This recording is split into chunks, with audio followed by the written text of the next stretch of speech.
تو آپ کو پتہ چل جائے گا وہ جملے کیا ہوں گے، متعین طور پہ وہ کیا جملے میں بولوں گا۔ آپ ان جملوں کو ایک کاغذ پہ لکھ لیں اور اپنے کسی دوست کو میری یہ تقریر فارورڈ کریں اور اس کو ساتھ میں یہ بتا دیں کہ یہ جو مقرر ہیں ان جملوں پہ اپنی گفتگو کو ختم کرنے جا رہے ہیں۔ تو اب دیکھیے، آپ کا دوست اگر ویڈیو دیکھتا ہے تو وہ اس پہ حیران نہیں ہوگا کہ بھئی یہ میرے اس دوست کو جس نے مجھے ویڈیو بھیجی ہے مقرر کے جملوں کا کیسے علم ہو گیا، اس لیے کہ اسے اندازہ ہے کہ بھئی اس نے ویڈیو دیکھ لی ہوگی پہلے، جب ویڈیو دیکھ لی ہے تو اسے پتہ چل گیا۔ اچھا، یہ جو آپ نے یہ بات کہی ہے کہ مجھے پتہ ہے کہ مقرر جو بولے گا وہ میں نے اس پہ لکھ دیا ہے، تو کیا آپ کے لکھے ہوئے کی وجہ سے میں وہ بول رہا ہوں؟ نہیں، معاملہ بالکل الٹ ہے۔ میں نے بولا ہے، آپ نے لکھا ہے، تو آپ کا علم جو وجود میں آیا ہے میرے عمل سے وجود میں آیا ہے۔ آپ کے علم کی وجہ سے میں کچھ نہیں بولوں گا، یعنی میں اپنی مرضی سے بولوں گا، اپنے اختیار سے بولوں گا، اپنے ارادے سے بولوں گا۔ آپ اسے جان لیں گے، جب جان لیں گے تو آپ اسے لکھ لیں گے۔ وہ میری تقدیر نہیں بن گئی، وہ آپ کا علم ہے۔ میری تقدیر میں نے جو بولا ہے وہ بنی ہے۔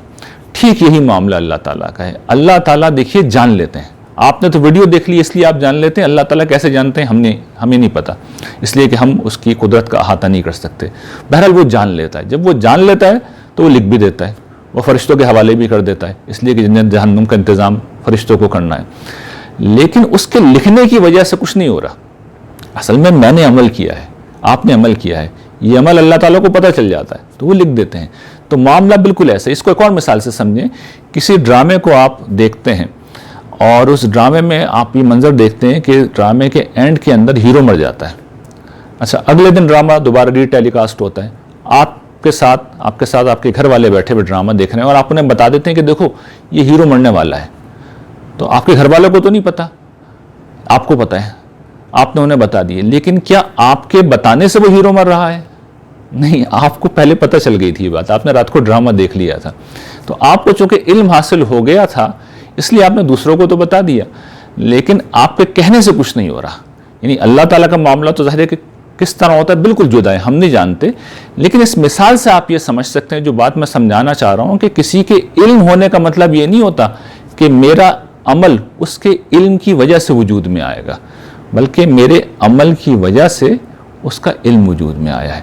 تو اللہ تعالیٰ کو بے شک یہ معلوم ہے، آج بھی معلوم ہے میرے اور آپ کے متعلق کہ ہمارے ساتھ کیا ہونے جا رہے ہیں، ہم جنت میں جائیں گے، جہنم میں جائیں گے، لیکن یہ اللہ تعالیٰ کے علم کی وجہ سے نہیں ہو رہا۔ اس کی ذمہ داری کل کی کل مجھ پہ اور آپ پہ عائد ہوتی ہے، اور یہی اصول ہے جس کے مطابق آپ دیکھیے کہ دنیا میں عدالتوں کا سارا قانون چلتا ہے۔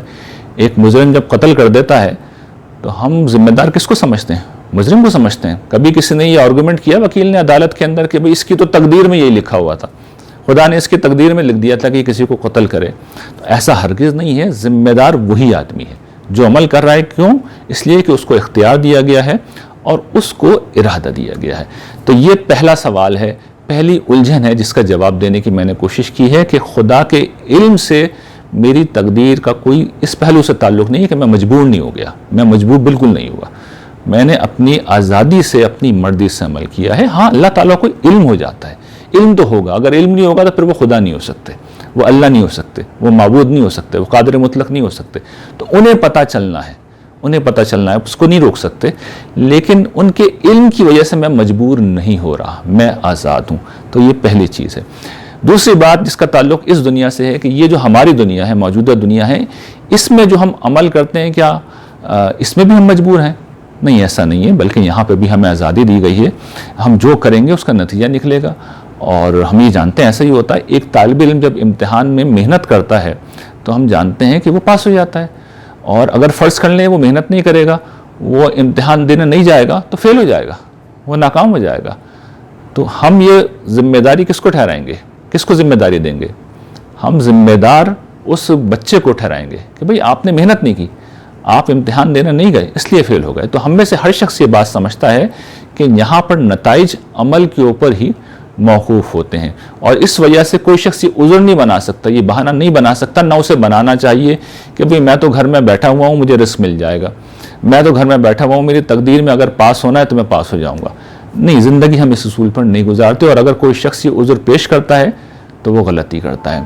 البتہ دو تین چیزیں ہیں جن کو ہمیں اس پہلو سے سمجھنا چاہیے کہ وہاں واقعتاً ہماری محدودیتیں ہیں، ہم مجبور ہیں۔ وہ کیا چیزیں میں ایک ایک کر کے اب آپ کے سامنے بیان کرتا ہوں۔ دیکھیں، پہلی چیز یہ ہے کہ اس دنیا میں ہمارے عمل کا ایگزیکٹلی وہ نتیجہ ضروری نہیں کہ ہمیشہ نکلے جو ہم چاہ رہے ہوں۔ مثال کے طور پر بہت لوگ ہوتے ہیں، ذہین ہوتے ہیں، باصلاحیت ہوتے ہیں، محنت کر رہے ہوتے ہیں، لیکن ہم دیکھتے ہیں وہ اس درجے کا رسپانس نہیں پاتے، اس درجے کا انہیں رزلٹ نہیں ملتا جس درجے کا رزلٹ ایک دوسرے شخص کو مل جاتا ہے جس نے اتنی محنت نہیں کی ہوتی، جس میں اتنی صلاحیت نہیں ہوتی، جس میں اتنے گٹس نہیں ہوتے۔ تو یہاں پر عمل گویا کہ ہمیشہ وہ نتائج نہیں دیتا جو نکلنے چاہیے، گرچہ اس میں بھی ہمیں یہ دیکھنا چاہیے کہ کہیں ہماری منصوبہ بندی اور پلاننگ کی تو خرابی نہیں ہے، یعنی اس کی امپرومنٹ کی گنجائش تو آپ ہمیشہ ذہن میں رکھیے گا۔ لیکن فرض کر لیجئے کہ دو لوگوں نے بالکل برابر عمل کیا ہے تو کوئی گارنٹی نہیں ہے کہ دونوں کے نتائج بھی یکساں نکلیں، مختلف ہو سکتے ہیں۔ تو یہ ایک حقیقت ہے، اس کو ماننا چاہیے۔ کیوں ہے اس کا میں جواب دوں گا۔ دوسری جو چیز ہے وہ یہ کہ اس دنیا میں اچھے برے حالات پیش آتے ہیں، وہ ہماری مرضی کے بالکل برخلاف آتے ہیں اور ہمارے علم کے بغیر آتے ہیں، ہماری کوشش کے بغیر آتے ہیں۔ وبا پھیل گئی، لوگ بیمار ہو گئے، لوگ مر گئے، لوگوں کے اوپر معاشی بدحالی آ گئی، اب اس میں کسی کی عمل دخل تھا ہی نہیں، جو ہونا تھا وہ ہو گیا۔ تو یہ اللہ تعالیٰ کا فیصلہ ہے جو ہو گیا۔ تو اس میں بھی ظاہر ہے کہ ہمارے کسی عمل کی کوئی حیثیت نہیں ہے، جو ہونا ہے اچھے برے حالات وہ ہو کے رہیں گے۔ تیسری چیز جس میں ہمارا کوئی عمل دخل نہیں ہے، ہم کہاں پیدا ہوئے ہیں، ہماری شکل و صورت کیسی ہے، ہماری ذہانت کیسی ہے، ہمارا زمانہ کیا ہے، اس طرح کی بہت سی چیزیں ہیں جن میں ہمیں کوئی کنٹرول نہیں ہوتا، ہمارا کوئی اختیار نہیں ہوتا، ہمارے پاس کوئی طاقت نہیں ہوتی کہ ہم ان چیزوں کو بدل سکیں۔ یعنی ہم پیدا ہو گئے کسی خاص زمانے میں، کسی خاص دور میں، کسی خاص حالات میں، اب ہمارا اس میں کوئی عمل دخل نہیں ہے۔ تو پھر کیا ان چیزوں میں ہم مجبور ہیں؟ تو میں یہ عرض کروں گا جی، ان چیزوں میں ہم مجبور ہیں، لیکن یہ کیوں مجبور کیا گیا ہے اس کو سمجھ لیجئے۔ یہ امتحان کا ایک حصہ ہے۔ دیکھیے، اللہ تعالیٰ جو امتحان لے رہے ہیں وہ کسی مشین کا امتحان نہیں لے رہا ہے۔ ایک وہ گڑھا کھودنے والی جو مشینیں بعض اوقات ہوتی ہیں، تو یہ انسان اس طرح کی کوئی مشین نہیں ہے، انسان کوئی روبوٹ نہیں ہے کہ سردی ہو یا گرمی ہو وہ ایک ہی جیسا عمل کرے۔ انسان کو ایک حساس مخلوق بنا کر اللہ تعالیٰ نے پیدا کیا، اس کے اندر جذبات ہیں، خواہشات ہیں، میلانات ہیں، رجحانات ہیں، اس کی پسند ناپسند ہے، وہ چیزوں کو کے درمیان ترجیح قائم کرتا ہے، اسے کچھ چیزیں اچھی لگتی ہیں، اسے کچھ چیزیں بری لگتی ہیں، وہ اچھے حالات کو پسند کرتا ہے، وہ برے حالات سے بھاگتا ہے، شر سے وہ اپنی زندگی میں بچنا چاہتا ہے، خیر کو وہ اپنی زندگی میں لانا چاہتا ہے۔ یہ ساری چیزیں انسان کے متعلق ٹھیک ہیں۔ جب یہ ٹھیک ہیں تو اللہ تعالیٰ پھر ہمیں یہ بتاتے ہیں کہ اصل میں اسی انسان کا اس نے امتحان لینا ہے، اور اچھے برے حالات میں ڈال کے وہ یہ دیکھتے ہیں کہ بندہ اچھے برے حالات سے متاثر ہوتا ہے یا اچھے برے حالات کے باوجود وہ ایمان و اخلاق کی اس تعلیم کو اختیار کرتا ہے جو قرآن مجید میں بیان ہوئی ہے۔